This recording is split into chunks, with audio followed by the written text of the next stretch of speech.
Today I thought I'd share with you the process you have to go through to buy a property in Portugal.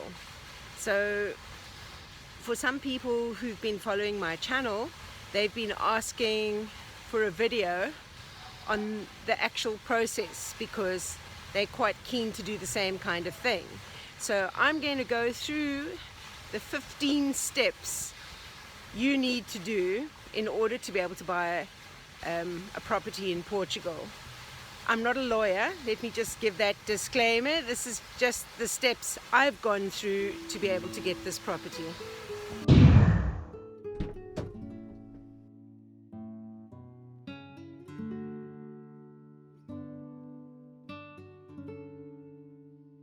The first thing you have to do, so this would be step number 1, is you have to do your research. You have to research what's out there. You have to research all the different property laws. You've got to do your homework. You can't just arrive here without having done any research. And part of the research includes working out your budget, saving some money, planning your trip. All of that, it's part of the research that you have to do. What is the purpose going to be for the farm? Is it something you just want to retire on? Are you wanting to keep animals? Are you wanting to run a vineyard? Are you wanting to grow vegetables?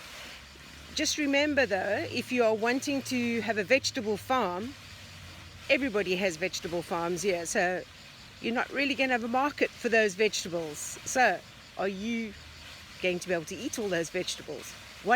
What is your plan? What is the purpose? That's all part of the research part, and that is the first step.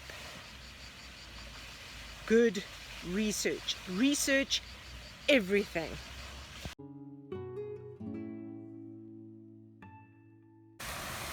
Step number 2 is you have to set up appointments with agents to start viewing farms.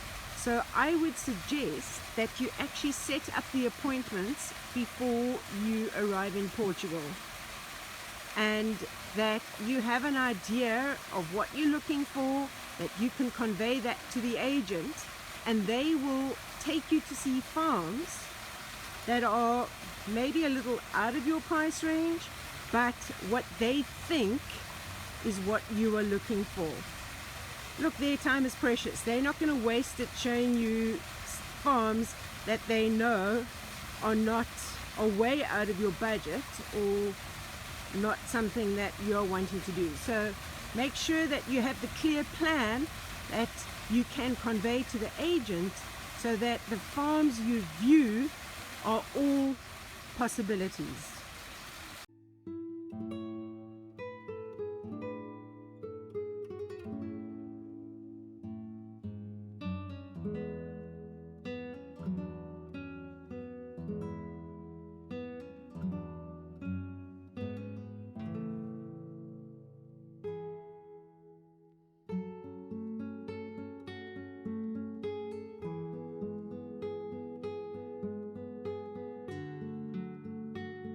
So the third thing you have to do is you have to fall in love. And I don't mean with the estate agent, although some of them not too bad, not too shabby at all, but you've got to fall in love with the property, because if you don't fall in love with the property, you're not going to want to fight for it. So when you find the right property, your heart will start beating, your eyelids might start flickering, your mouth might go dry, your pulse might start racing. Then you know that's the right property. I saw many good properties. I saw properties that I thought, not too bad. I could see myself staying there. But there was only one property that got my heart racing. And that's when I was thinking, I don't know, am I going with my heart or am I going with my head? But when I thought about it, and I thought about the other properties people were saying to me I should go for, I thought, actually my head is also telling me the same properties. So listen to your heart, listen to your head, let them get in sync, go with your gut, but you have to fall in love with that property. If you don't fall in love with it, you're not gonna fight with it for it, and it might end in tears.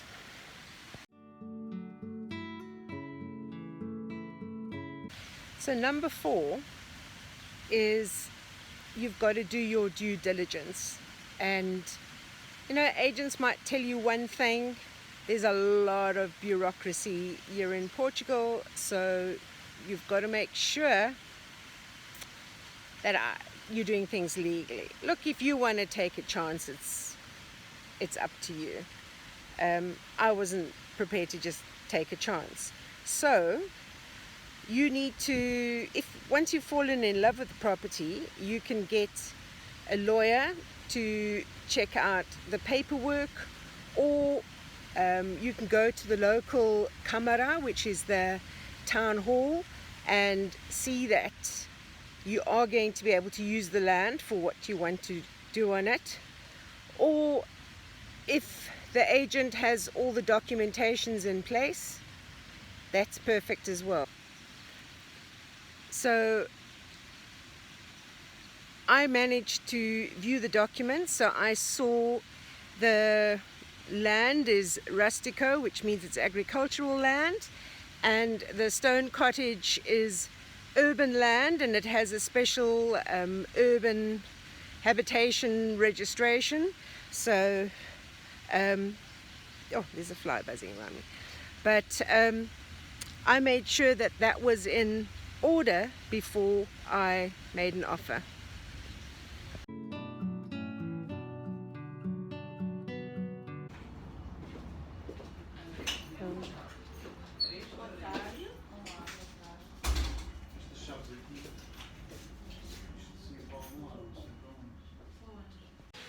Number 5 is you'll make an offer. You'll contact the agent, go into their offices, and you will put your offer down on one of their special forms from their agency. My advice, go in lower than the asking price. And then you come to number 6, which is negotiate. So you put in your initial offer, make it lower, they'll come back with a counter offer, and that's when the negotiation starts. So number 6, negotiate. Try and get the best deal possible for you.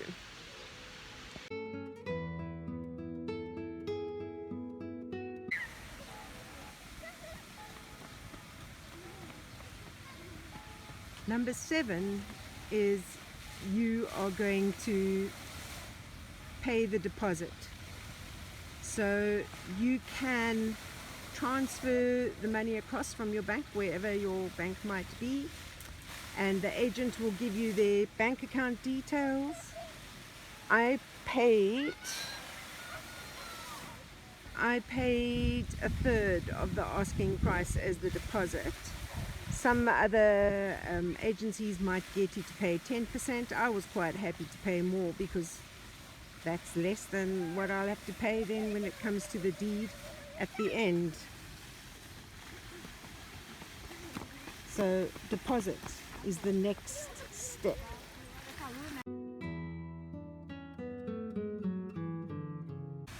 Step 8 is to get the fiscal number, the tax number. So you can't sign your final contract without that fiscal number. So I am now about to go and meet someone from the office at the estate agent.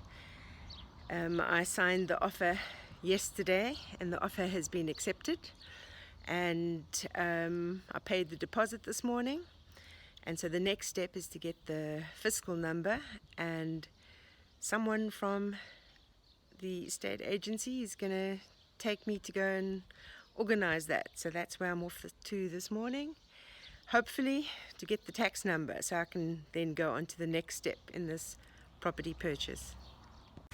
And if you're lucky, the agent has someone in the office that goes with you and does all the talking in Portuguese, and the actual process takes less than 10 minutes.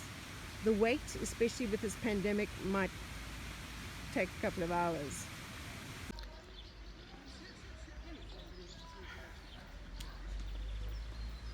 So sitting waiting in the shade, the tax office only lets in one person at a time because of the virus, and it's taking a bit of while because they only allow one person in the office at a time. So the tax number is important. I was lucky because I have a residency in a Schengen country, so they could use my residence card, and I just had to show proof of like my address in a different country. If I was using only my South African passport, then you have to have a legal representative do it for you, which would have meant that I would have had to have paid a lawyer to go in and get the fiscal number for me. So that is just something to remember. If you are a South African passport holder and you don't have residency in another Schengen country, then you are going to have to pay a lawyer. And I'll give you links to a good lawyer in the Castelo Branco area. I think she charges 75 euros a consultation. I'm really enjoying this little park. It's so peaceful over here. Well, your next step, number 9, is to then get a Portuguese bank account. And you can only get this once you've got your fiscal number. And honestly, it was the simplest thing ever to get the bank accounts.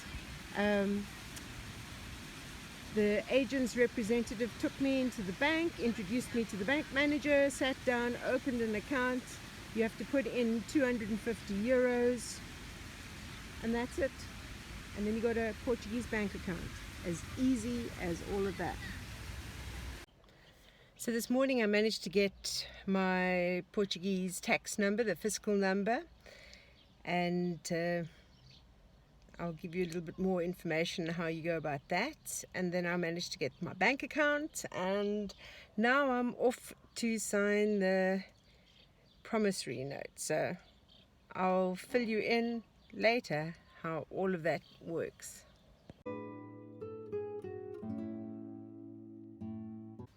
So the 10th thing you have to do is the promissory note. So what happens is your offer's been accepted, you've paid the deposit, you've gone and got your fiscal number, you've opened a bank account, and then you go into, the agents will set up an appointment for you to come into the office, and you will sign the promissory note, which is the actual contract. And there you can put in any exceptions or provisions, proposals that you're wanting to make, and the owners will come in as well to also sign. If they are not in the area, then you will have to wait for them to get either their power of attorney or whoever, however they're going to sign it. I was lucky in that the owners of the property I bought live in the area in Penamacor, and they came in, so I was able to meet them as well and hear the whole story about the property.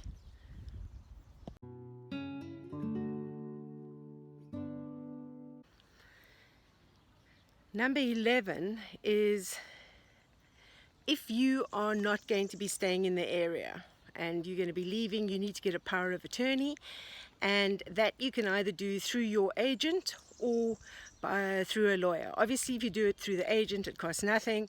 If you do it through the lawyer, you'll have to pay for it and factor in that cost as well.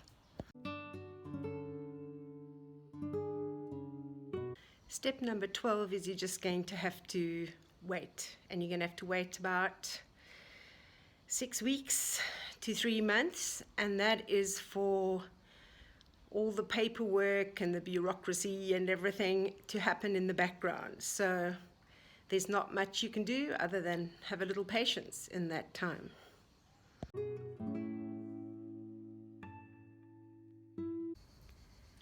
The next step, number 13, is where you will receive either a phone call or an email from the agent telling you that the deed is ready and you need to pay in the balance of the purchase price plus the costs of the notary and the taxes into the agent's bank account, and then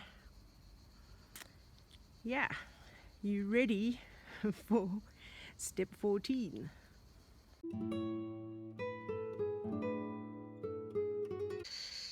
And step 14 is that you will either send your power of attorney or yourself, if you're in the area, down to the notary's office to sign the deed, have the transfer completed so that the property will be registered in your name.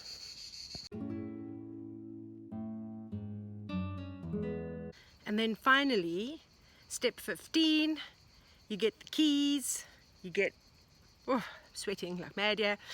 You get the keys, you get all the paperwork, the documentation, the deed, everything. The property is in your name, and congratulations, you are now a landowner in Portugal. Let your next lot of adventures begin.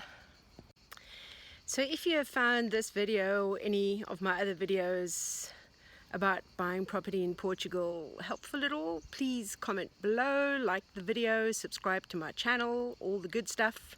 Help an old lady grow her YouTube channel, and I'll see you on my next adventure.